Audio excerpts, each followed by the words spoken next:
Hey there guys, welcome back to another video. Today I will be showing you guys my 4K monitor from Samsung. I previously had a Samsung 28-inch 4K UR750 quantum dot monitor that has a TN panel and provided some good color accuracy and was really good for the $349 price tag.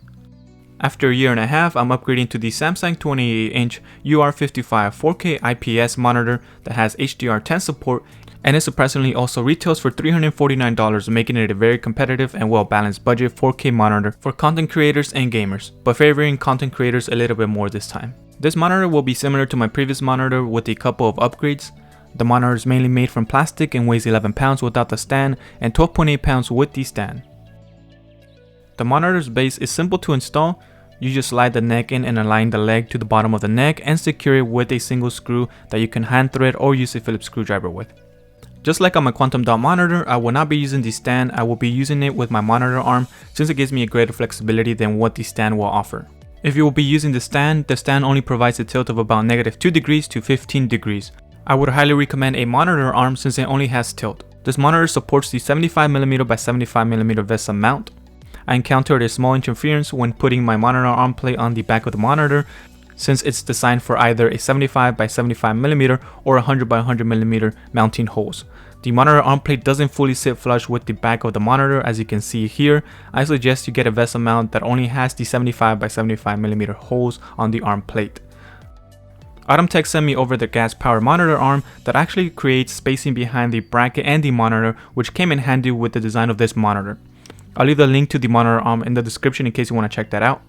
My Vivo monitor arm also couldn't position my monitor high enough because the VESA mount holes are placed very high on the back of the monitor, so keep that in mind when you're searching for monitor arms for this monitor. On the back of the monitor you will find the connection ports. You get the aux port, 2 HDMI ports that both support 4K at 60Hz, and a display port that also supports 4K at 60Hz. It also has a USB-A port that does not provide power or data transfer. It is only to perform software upgrades using a USB flash drive. Then there's the power port. So this monitor also has the two-tone design, with the bottom strip having the aluminum look to it and the sides having a black bar and the base having a darker gray color. The stand provides some cable management, so you can route your cables through the back of the stand for a cleaner look. Taking a look at the display, this monitor has a 28-inch ultra high definition display that has a matte finish, which will reduce reflection and give you the most optimal viewing experience, especially if you will be placing it near a window where sunlight will be hitting the screen. The Samsung UR750 monitor looks great with this quantum dot display, but this monitor looks twice as good. The IPS display and the HDR makes watching movies and editing videos on it fantastic.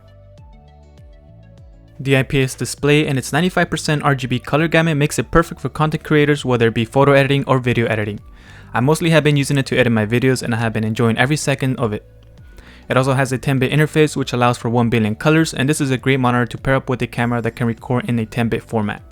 My Panasonic GH5 can record in the 10-bit format, so I can make use of this with this monitor. The high dynamic range on this monitor makes consuming content way better, and since the monitor is using an IPS panel, it provides an excellent viewing angle. This screen has a maximum of 250 nits of brightness, so it gets quite bright. I normally keep mine around 45% during the day and 35% at night. The monitor also comes with an eye saver mode that reduces blue light to help reduce eye strain during long hours of work. Perfect for when you stay up writing reports at 2 AM in the morning, or when you're trying to finish a video now that you have some peace and quiet.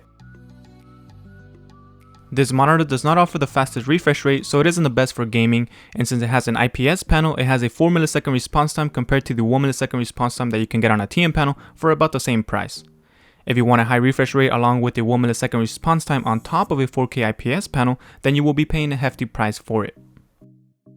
If you're a casual gamer that enjoys playing games in 4K and getting the best quality over the best performance, then this is a great monitor for that. The monitor does have AMD Freesync technology that essentially matches the refresh rate of your graphics card with your monitor to avoid screen tearing.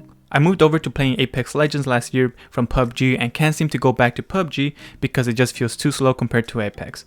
I've been playing Apex Legends for a couple of weeks on this monitor and it looks fantastic. The colors pop and the details are very clear.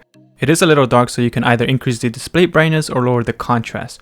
Or you can set it to gaming mode that has its own custom profile for the best experience while gaming. It's a little difficult to show you the difference through the video, so this is something that you will have to see in person. It sets the brightness to 100% and it increases the sharpness as well as the contrast, so you can really distinguish the characters and the background. You can lower the brightness if it's too bright for you, and it will save that brightness for the next time you turn on the gaming mode.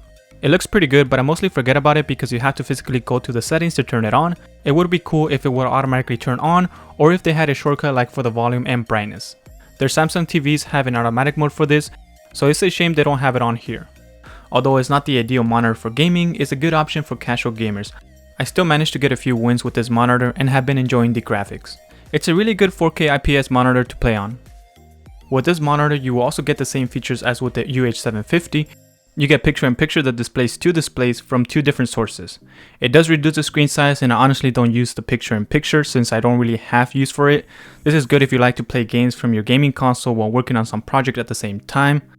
I guess the best use of this is to have a movie playing in the corner while getting some work done.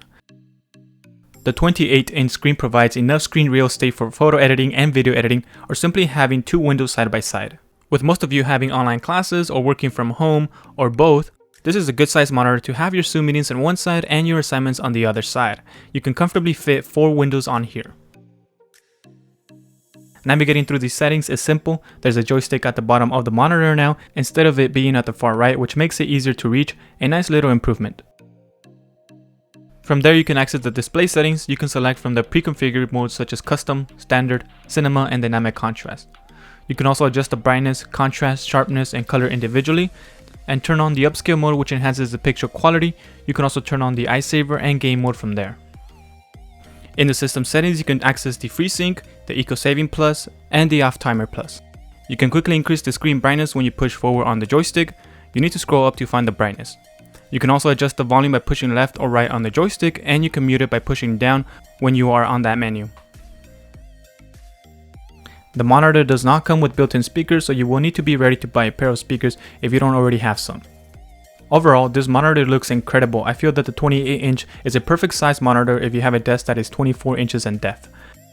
I would highly recommend it if you're in the market for an affordable 4K IPS monitor with HDR support. I'll leave the link to the monitor in the description and the monitor arm that I'm using with it. If you have any questions, let me know in the comments and I will try my best to get to all of them. Alright, so I will leave it at that and I'll be signing off now. Thank you all for watching. Leave a like if you found the video helpful, subscribe for more tech related videos, and I will talk to you on the next one.